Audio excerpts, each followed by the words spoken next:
Greetings, beloved. I'm Dr. Felicia LaBoy, lead pastor and life coach here at the historic First United Methodist Church in downtown Elgin, Illinois, with another motivational moment from the Bible. These motivational moments are designed to take those biblical concepts. I don't care how you hear them, whether you catch them online, on a podcast, on the radio, whether you get them on Instagram, YouTube, Facebook. Does anybody even look at Facebook anymore? YouTube. Whether you read them during your private devotional time, you catch them on your phone, however you read your Bible, to take those biblical concepts and to make them a part of your everyday life. This week, in honor of Mother's Day, I want us to take this idea. Really, it's kind of an idea that stems a little bit from my background and from the heritage of the Black church. I want us to look at this idea around GodMomma.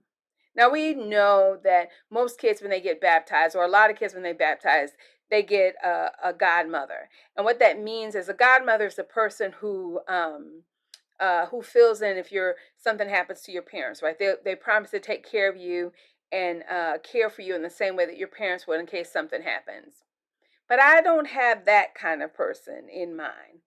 Really, the kind of person I have in mind is really a person like Big Mama.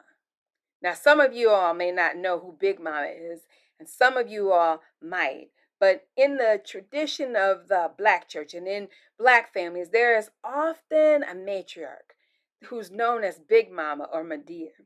Big Mama or Medea is often who we call grandmother, or who some might call grandmother. I know when I was growing up, I spent my summers in North Carolina at my mother's parents' home.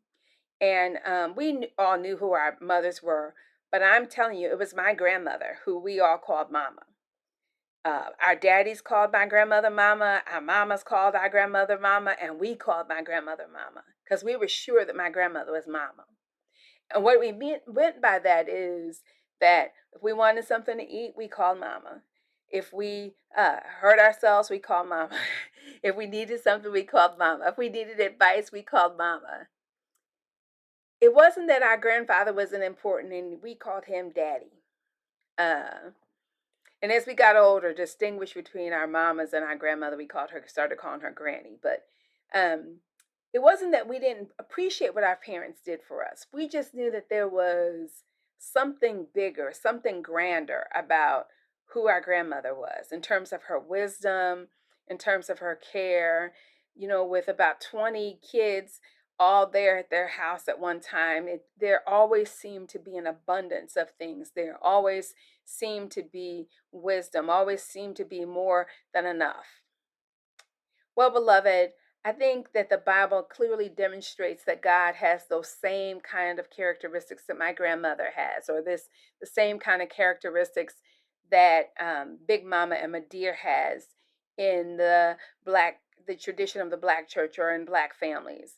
Medea and Big Mama are the ones who can take scraps of something and make incredible feasts out of.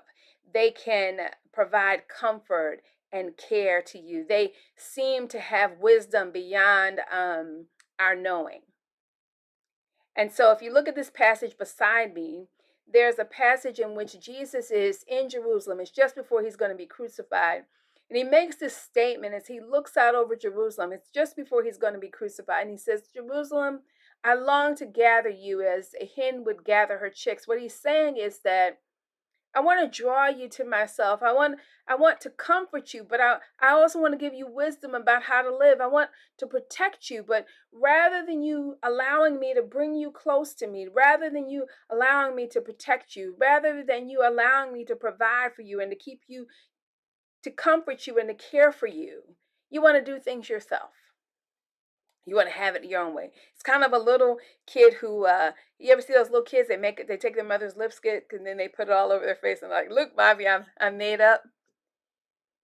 Really, what Jesus is saying to the people in Jerusalem is that let me nurture you, let me care for you, let me give you my wisdom and let me show you how much I love you. Just listen to me. Beloved, I know that God is our Father, and I know there are all kinds of modern connotations with regard to mothers and fathers, and I know that many folks have had issues with parents, and I know that there are modern connotations where the lines between what mothers and fathers do is blurred. And I also know the Bible is clear that God is not just doesn't have father capabilities of provision. God also has these mother capabilities in the Bible. I want to highlight those today. This nurturing, comforting uh, provisions that bring us close. Why do I think that's important? Because I think often many of us or some of us are ashamed to come to God with all of our feelings, all of our emotions, and just saying, God, I need a hug. I need to be comforted. I need to, I hurt myself.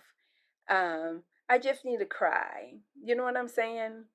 Uh, or even, God, you know, I hurt. Or can you just come close, God? You know what I'm saying? Like little kids do. Pastor Felicia, that's done gone too far. No, I don't think so. I don't think so, because I think that that's what it means to have a real relationship with God.